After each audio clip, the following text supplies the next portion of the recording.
తెలంగాణ జాగృతి ఆధ్వర్యంలో పోలవరం ముంపు తెలంగాణ మీద జల ఖడ్గాన్ని ఎట్లా జుల్పిస్తున్నారనే విషయాన్ని ప్రజలందరికీ తెలియజేయడానికి ఒక రౌండ్ టేబుల్ సమావేశం పెట్టడం జరిగింది. ఈ రౌండ్ టేబుల్ సమావేశానికి అన్న గోవర్ధన్ అన్న గారు న్యూ డెమోక్రసీ నుంచి ప్రత్యేక శ్రద్ధతోని వచ్చి హాజరైనందుకు వారికి మరొకసారి ధన్యవాదాలు తెలియజేస్తూ మా తెలంగాణ జాగృతి నుండి ఉన్నటువంటి నాయకులందరికీ నమస్కారాలు. అట్లానే ఇతర ప్రజా సంఘాల నుంచి వచ్చినటువంటి నాయకులందరికీ కూడా నమస్కారాలు. ముఖ్యంగా ఇవాళ ఎజెండా ఏంటిదంటే పోలవరం ప్రాజెక్టు కట్టాలనేటటువంటి సందర్భం వచ్చినప్పుడు ఉమ్మడి ఆంధ్రప్రదేశ్లో అందరం కూడా వ్యతిరేకించినాం. ఎందుకంటే దానివల్ల ఖమ్మం జిల్లాలో ముంపు మిగులుతో తప్పితే లాభం ఏం లేదని వ్యతిరేకించినాం. ఆనాడు తెలంగాణ జాగృతి నుండి ప్రత్యేకంగా సుప్రీంకోర్టు వరకు కూడా వెళ్ళి కోర్టులలో కేసులు వేసి కూడా పోలవరాన్ని ఆపే ప్రయత్నం చేసినాం. ఆ ప్రయత్నం జరుగుతున్నటువంటి సందర్భంలో రాష్ట్ర విభజన జరిగింది. తర్వాత ఆంధ్ర ప్రాంత ప్రజలకు నీళ్లు రావాలనేటటువంటి ఉద్దేశంతో పెద్దలందరూ కూడా రాష్ట్ర విభజన చట్టంలో పోలవరం ప్రాజెక్టుకి జాతీయ హోదానిస్తూ పోలవరం ప్రాజెక్టుకి డబ్బులు కూడా కేంద్ర ప్రభుత్వం 90% ఇవ్వాలని చెప్తూ దాంతోపాటు 136 ముంపు గ్రామాలను కూడా విభజన చట్టంలో భాగంగానే ఇవ్వడం జరిగింది. అక్కడి వరకు బాగానే ఉంది, అందరూ కూర్చొని ఒప్పుకున్నారు. ఆ 136 గ్రామాలకు సంబంధించి ముందే ఇచ్చేసినాం విభజన చట్టంలో. కానీ అన్యాయం, అసలు అన్యాయం ఎక్కడ ప్రారంభమైందంటే కేంద్రంలో నరేంద్ర మోదీ గారి ప్రభుత్వం వచ్చింది. ఇక్కడ మనకు కొత్తగా తెలంగాణ రాష్ట్రం వచ్చింది 2014లో. మొట్టమొదటి క్యాబినెట్ మీటింగ్ నరేంద్ర మోదీ గారు పెట్టిన దాంట్లో ఫస్ట్ క్యాబినెట్ మీటింగ్ 2014లో ఒక ఆర్డినెన్స్ తీసుకొని వచ్చిండ్రు. ఇది ఒక ఆర్డినెన్స్ తీసుకొని వచ్చిండ్రు. అప్పుడే రాష్ట్ర విభజన జరిగింది. అప్పటికే 136 గ్రామాలు ఇచ్చేసినాం.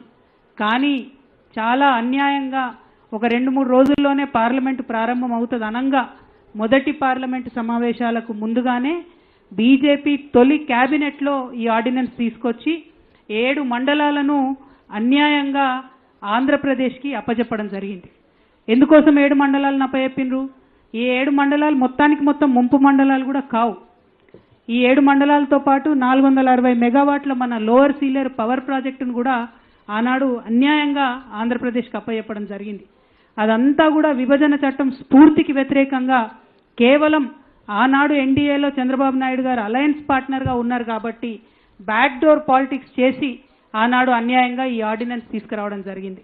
మేము 2014లో అప్పుడే గెలిచి ఎంపీలుగా అక్కడికి వెళ్ళి మొట్టమొదటిసారి పార్లమెంట్లో మేము గలం విప్పి మాట్లాడింది కూడా ఈ 7 మండలాలను కలపడం అన్యాయము, ఇది ఖచ్చితంగా వెనక్కి తీసుకోవాలి, ఇది ప్రజాస్వామ్య స్ఫూర్తికి వ్యతిరేకము, రాజ్యాంగంలో ఉన్న ఆర్టికల్ 3కి వ్యతిరేకము, పార్లమెంట్లో చర్చ జరగకుండా ఒక రాష్ట్రం యొక్క సరిహద్దులను ఎట్లా మారుస్తారని చెప్పి చాలా తీవ్రంగా కొట్లాడే ప్రయత్నం చేసినాం. కానీ ఆనాడు కూడా వాళ్ళకు మెజారిటీ ఉండే, వాళ్ళ మాటనే చెల్లుబాటు అయింది. మన 7 మండలాలు ఆంధ్రాలో కలపడం జరిగింది. ఆ తర్వాత కేసీఆర్ గారు వెంటనే బంద్కు పిలిపించిండ్రు. రాష్ట్ర వ్యాప్తంగా ముఖ్యమంత్రిగా ఉండి ఆయన బంద్కు పిలిపించిండ్రు దీనికి వ్యతిరేకంగా. అయినా కేంద్రానికి కనీసం చీమగుట్టినట్టు కూడా లేదు. ఆ తర్వాత అనేక విధాలుగా భద్రాచల ప్రాంతాన్ని డెవలప్ చేయాలని ప్రయత్నం చేసినాం. అన్నిటికన్నా పెద్ద సమస్య ఇప్పుడు ఈ 5 గ్రామాల నుండి వచ్చినటువంటి సోదరులు జే సంపత్ గారు భద్రాద్రి డెవలప్మెంట్ ఫోరము, భీమ్రావు రామ్జీ గారు భద్రాచలం తెలంగాణ జాగృతి అసెంబ్లీ కన్వీనర్ గారు, డి బాలకృష్ణ గారు 5 గ్రామ పంచాయతీల సాధన సమితి, ఏ సత్యనారాయణ గారు గుండాల నుండి వచ్చినటువంటి లాయర్ గారు, గొల్లపల్లి శివ గారు 5 గ్రామాల సాధన సమితి, రాసాల నరసయ్య గారు 5 గ్రామ పంచాయతీల సాధన సమితి. ఈ మిత్రులందరికీ ప్రత్యేకంగా వందనాలు తెలియజేస్తున్నా. ఎందుకంటే కేసీఆర్ గారు ప్రయత్నం బాగా చేసిండ్రు. పోలవరం ప్రాజెక్ట్ ఎప్పుడైతే వాళ్ళు కెపాసిటీ పెంచుకుంటూ స్పిల్వే కెపాసిటీని పెంచుకుంటూ పోతున్నారో 36,000 క్యూసెక్లకు పర్మిషన్ ఉన్నదాన్ని 36 లక్షల క్యూసెక్లకు పర్మిషన్ ఉన్నదాన్ని 50 లక్షల క్యూసెక్లకు వాళ్ళు పెంచుకుంటూ పోతున్నారో ఆ నిల్వ ఉన్న నీళ్లు వెనక్కి తన్నడం ప్రారంభమైనాయి. మన భద్రాచలం రాముడి దాకా కూడా గుడి మునిగిపోయేటటువంటి పరిస్థితి వచ్చింది. పెద్ద వరద వచ్చినప్పుడు మనం చూసినాం.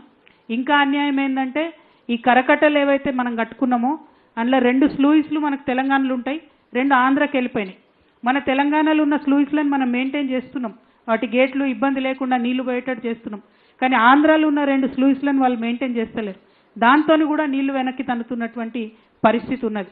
ఆనాడు ఎంతో ప్రయత్నం చేసినా కూడా ఈ గ్రామాలు మనకు రాలేదు. చిన్న చిన్న సమస్యల్లాగా మనకు కనిపిస్తాయి.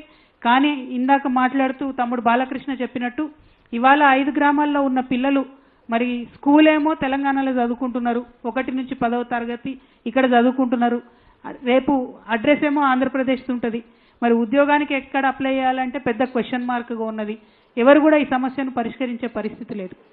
ఇంకొకటి ఏంది, ఎవరన్నా ఈ 5 గ్రామాలలో అనారోగ్యం పాలైతే ఆరోగ్యశ్రీ కావాలంటే, ఆంధ్రప్రదేశ్ ప్రభుత్వం ఆరోగ్యశ్రీ కావాలంటే వాళ్ళు గుంటూరు హాస్పిటల్ పోవాలి తప్పితే వాళ్ళకి ఇంకో మార్గం లేదు. మరి 5 గ్రామాల ప్రజలు వచ్చి భద్రాచలంలోనో కొత్తగూడెంలోనో వైద్యం తీసుకుంటే తెలంగాణ ఆరోగ్యశ్రీ వాళ్ళకు వర్తించే పరిస్థితి లేదు. ఇట్లా చిన్న చిన్నగా మనకు అనిపించినా వాళ్ళకి అక్కడ పెద్ద సమస్యలు.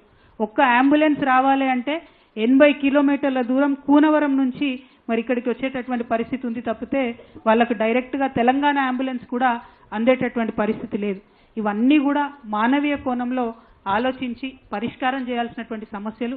వీటి కోసం పదే పదే ప్రయత్నం చేసినా కూడా జటిలమైపోయి పరిష్కారం కాకుండా ఉన్నటువంటి సమస్యలు. అందుకనే ఈ రౌండ్ టేబుల్ ద్వారా ఈ 5 గ్రామాలకు సంబంధించినటువంటి అనేక మంది మేధావులతో ఇదివరకే మాట్లాడి నేను తెలంగాణ జాగృతి నుండి కేంద్ర ప్రభుత్వాన్ని డిమాండ్ చేసేది ఏంటంటే ఇవాళ 20వ తారీఖు ఈ నెల 25 నాడు ప్రగతి ఎజెండా పేరుతోను నరేంద్ర మోడీ గారు 4 రాష్ట్రాల ముఖ్యమంత్రులతోని ఆంధ్రప్రదేశ్, తెలంగాణ, ఒరిస్సా, ఛత్తీస్గఢ్ ఈ 4 రాష్ట్రాల ముఖ్యమంత్రులతోని వారు మీటింగ్ పెడుతున్నారు. అందులో పోలవరం ఇష్యూతో పాటు అనేక ఇష్యూస్ వాళ్ళు మాట్లాడతారు.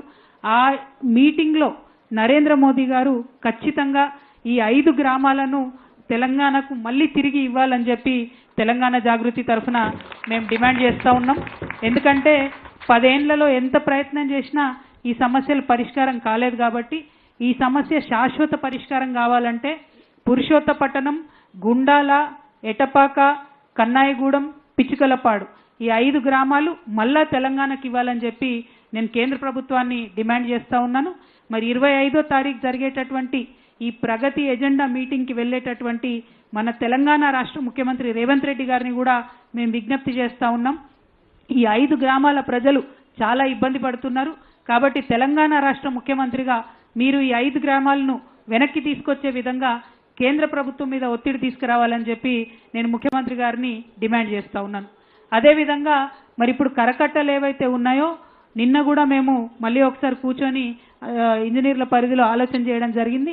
ఈ కరకట్టలు ఇప్పుడు ఉన్నటువంటి వాటిని 1 కొంచెం ఎత్తు పెంచుకోవాలి, 2 ఆల్మోస్ట్ దుమ్ముగూడెం ఆనకట్ట వరకు కూడా పెంచాల్సినటువంటి అవసరం ఉన్నది.